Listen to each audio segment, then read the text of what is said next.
একটা কথা বলবো, যদি কাউকে ভালোবাসো বুক ঠুকে তাকে নিজের করে নাও। ভালোবেসে যদি তাকে হারিয়েই ফেলো না, তার থেকে বড় যন্ত্রণা, তার থেকে বড় কষ্ট দুনিয়ায় কিছু নেই। এই জ্ঞান যত গোবর্ধন, এই প্রেম প্রীতের জ্ঞান সব নিজের পেছনে ফুটাতে গুজে নে। বাড়া কে ভালোবাসা নিয়ে জ্ঞান পেলছে দেখো, যে কিনা সকাল বিকাল সন্ধ্যা 3 বেলায় মেয়ে নিয়ে রঙ্গলীলা করে। কাউকে ভালোবাসো বুক ঠুকে তাকে বিয়ে করার দমটা রাখো। এটা কি ধরনের বুক ঠোকা ভাই? তোর এই বুক ঠোকার ইশারা দিয়ে আমি অন্য কিছু ঠোকার ইশারা ভাবছি। তা যাই হোক ভাই, কংগ্রেচুলেশন, নতুন বিএফএ করেছিস 10 জায়গায় মুখ মারার পর।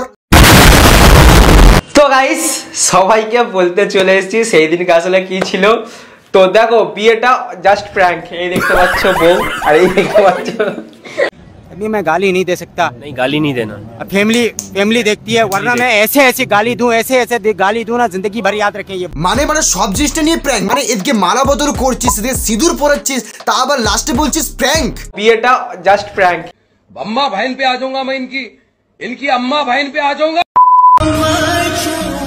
বিয়েটা করে নিলাম, তোমরা শুধু বলছিলে বুবাইদা বিয়ে করো। এই চুতিয়া যদি নিজের ধর্মটাকে নিয়ে ছ্যাবলামো করছে। হিন্দু ধর্মে কোনো ছেলে যদি কোনো একটা মেয়েকে সিঁদুর পরে দেয়, তারা সেই সময়টাতে তারা স্বামী স্ত্রী। বাট এই চুতিয়া যদি মেয়েটার সাথে মালা বদল করেছে, তার স্মৃতিতে সিঁদুরও পরিয়েছে, মেয়েটার সাথে জড়াজড়ি রোম্যান্সও করেছে। তুমি বাসর ঘরে আর আমারে দিও না জ্বালা, আরে খেলো না গো এমন করে প্রেমেরই খেলা। তারপর এখন এসে বলছে এটা প্র্যাঙ্ক ছিল। আচ্ছা সত্যি আমাকে ভালোবাসো? হ্যাঁ। তাহলে বাইরে অন্য কারোর সাথে শুয়েছো কেন? দেখলে তো, এই যে 12 জায়গায় মুখ মানে এটা সবাই জানে। আমি প্রেগনেন্ট। আমরা তো প্রোটেকশন ইউজ করেছিলাম। একটা মেয়েকে প্রেগনেন্ট করে আবার একটা মেয়েকে প্রপোজ করতে গিয়েছে।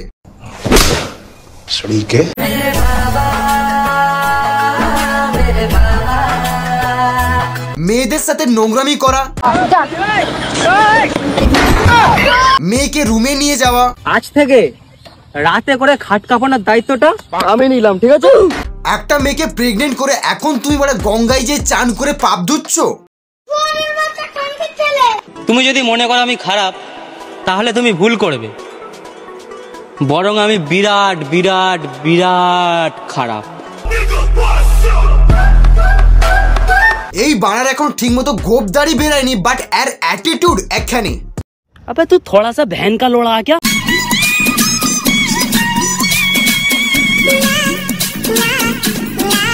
আচ্ছা এতক্ষণ পর রিজনটা বুঝতে পেলাম যে এত মেয়ে এর কাছেই কেন যায়।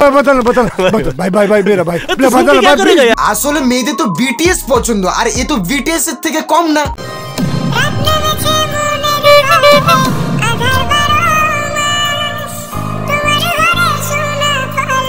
তা ভাই গুড জব। এই যে মেয়েদের সাথে ঘুরে ঘুরে নিজের দুটোও কি বড় করে নিয়েছিস নাকি?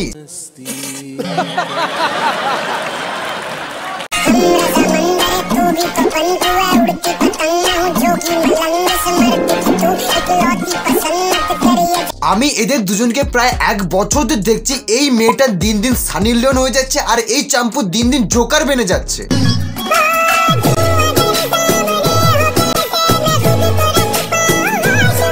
আমি তো স্যার এতদিন ভাবছিলাম এর দুজনেই অশিক্ষিত, সোশ্যাল মিডিয়াতে ধ্যাংরা নাচ করছে, বাট এর পুরো ফ্যামিলি বার ড্যান্সার। এরা দুজনে মিলে সোশ্যাল মিডিয়ায় হেগে বেড়াতো, বাট এবার এরা নিজের বাবা মাকেও সোশ্যাল মিডিয়ায় এনে হাগাচ্ছে। अगर हम करें तो करें क्या, बोले तो बोले क्या।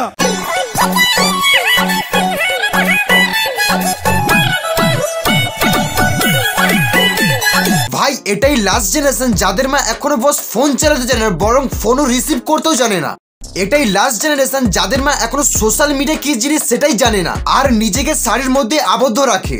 বস এটা 2025 চলছে। আজকের দিনে দাঁড়িয়ে মেয়েরা অ্যাডভান্স হওয়ার চক্করে, মডার্ন হওয়ার চক্করে তারা নিজেরা কি করছে তারা নিজেরাই জানে না। আজকের দিনে দাঁড়িয়ে সোশ্যাল মিডিয়ায় ভিডিও আপলোড দিয়ে ভিউজ কামানোর চক্করে, সোশ্যাল মিডিয়া থেকে টাকা ইনকাম করার চক্করে বাড়ির মা বৌদিরা যারা বিবাহিত হওয়া সত্ত্বেও বা একটা সন্তানের মা হওয়া সত্ত্বেও তারা সোশ্যাল মিডিয়াতে নগ্নতা করে বেড়াচ্ছে।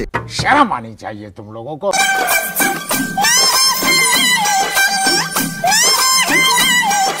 মামুনি একটা কাজ করতে পারতিস, এর থেকে ভালো প্যান্টটা নাই পরতে পারতিস। তুই যখন শরীর দেখেই বেড়াচ্ছিস তাহলে বিনা কাপড়েই ঘুরে বেড়া। মানুষ কাপড় পরে শরীর ঢাকার জন্য নাকি শরীর দেখানোর জন্য। ভাই লোক আজকের মতো ভিডিও ভালো লাগলে লাইক করবে, কমেন্ট করবেন, চ্যানেলটা সাবস্ক্রাইব করে পাশ থেকে বেল আইকন দেবে অলওয়েজ সিলেক্ট করে দাও। তো দেখাচ্ছে নেক্সট ভিডিওতে। আজকের মতো টাটা বাই বাই।